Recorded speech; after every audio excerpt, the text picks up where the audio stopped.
Come on. Purchase your tracks today. Good man. Magician.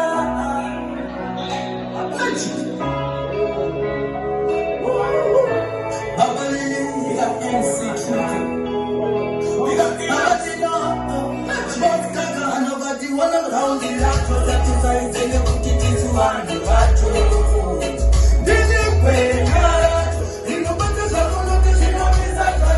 Nobody wanna round the rock. That is why it's in the book.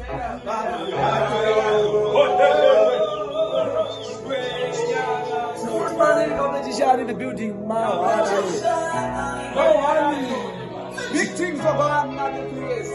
I believe that MC Truth. Nobody wanna round the rock. That is why it's in the put it into one. Did you pay?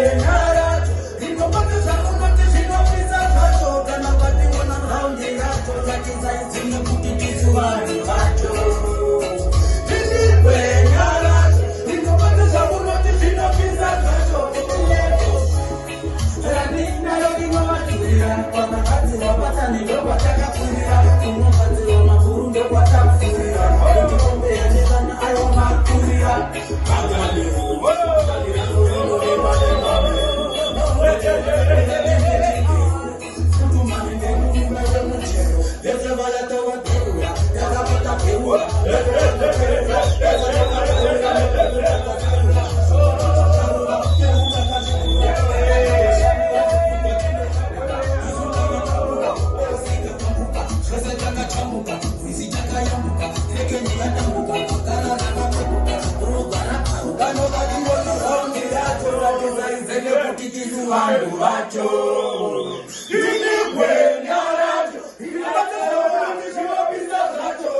Wow.